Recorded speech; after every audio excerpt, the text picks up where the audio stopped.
Hi there, this is Joanne from TrueAuthenticPower.com from Tapping.me, and I'm also the creator of the program Catapulting to Confidence.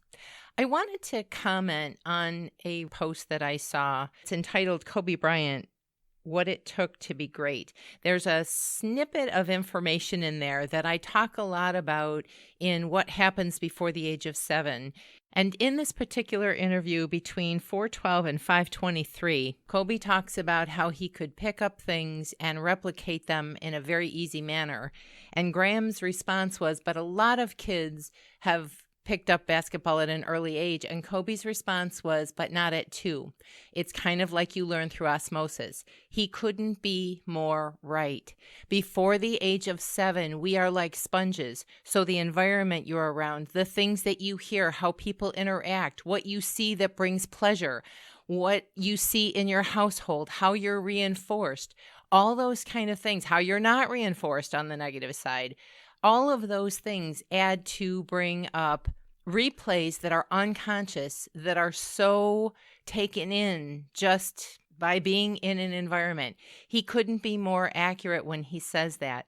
What happens after the age of 7 is the brain goes into a different function. It starts to go into discerning and deciphering and questioning.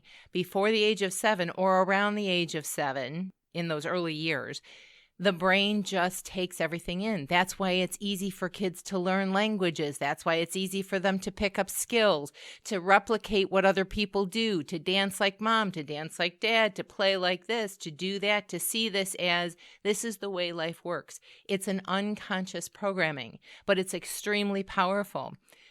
You can switch over into a different industry. Keith Urban, same thing. He learned to play guitar at 6. What you learn before the age of 7 can more easily infiltrate into your behaviors, your patterns, what you see, how you interact. What you see is, oh, that brought me a laugh, or oh, I'm good at this, and oh, I get rave reviews for this, or look at the excitement of that.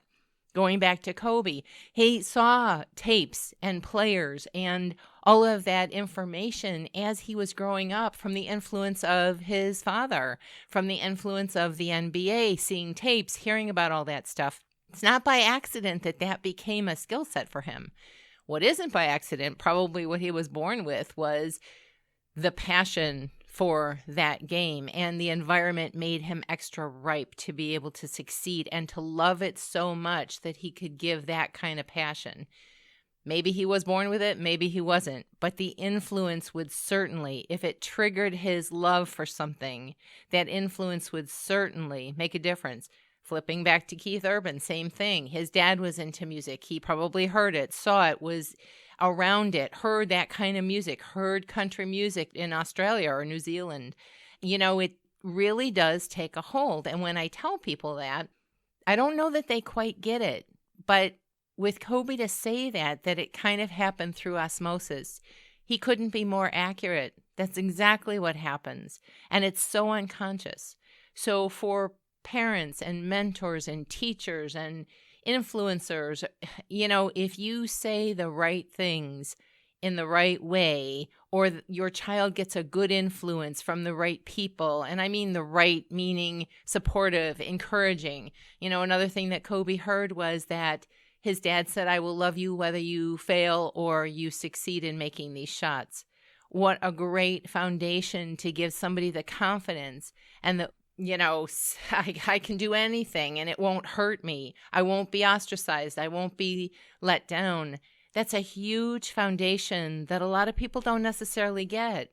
And frustration or painful surroundings or detrimental stuff can be the same in the opposite way. So I'm putting out this quick message, I guess, to say, you know, if you're around little children, be conscious of what you say to them.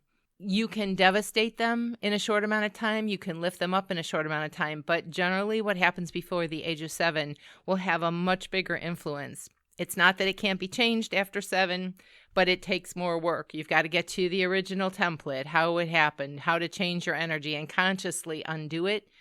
Before the age of 7, it's easy to program in. So my message to all of you is, if you are around young children, or you're even trying to figure out, why can't I get out of this loop? Look back at your situation, your home life, your education, what kind of people you are around before the age of 7. If they were happy, you may tend to have a happier disposition. If they were negative Nellies, you may tend to have a negative perception of the world, of life, of adulthood, of how school works, of how successful you can be, of how successful you won't be. A lot of that is programmed before the age of 7. So when you're finding yourself in a loop, and most people who are looking for hints about how to change their energy are usually stuck in something negative, not stuck in something positive, look at what might have infiltrated your energy before the age of 7. What did you hear? How were the attitudes in the house? What did you learn about relationships? What did you learn about how the world works? What did you learn about happiness, excitement, joy, fulfillment? Is it possible? Are you even allowed? Is what you want even available? All of those probably were programmed in before the age of 7. It's just something to consider of when you're saying, why the heck do I do this? A lot of times it's unconscious and solidified when you were really young. Now, there are ways to undo that. Tapping is one of them. You can get to the subconscious beliefs. You can get to the template of when did it happen, what was going on, and start to unravel that energy. It's very possible to do that. But just saying, if you're stuck in a pattern, maybe look to your youngest years. And this was a perfect example. So thank you, Kobe and Keith, for giving me something to talk about that would be drive home the point. Let's put it that way. So I hope you have a lovely day. If this is the kind of information that you'd like to hear more of, feel free to subscribe. You can ask me any questions. You can send me an email. Make comments below. Let me know what you think about all this. Do you see yourself stuck in patterns that are undesirable? Do you see yourself stuck in some patterns that you don't know how you got those either? Look back before the age of 7. There are a lot of clues in the negative loops. And to disregard them and try to look the other way, I think that's a disservice, because you can sometimes get to things a lot quicker, easier, and faster if you pay attention to what's stuck, when might that have happened, what does it remind me of, and look before the age of 7. Hope it helps. Until our paths cross again next time, bye-bye for now.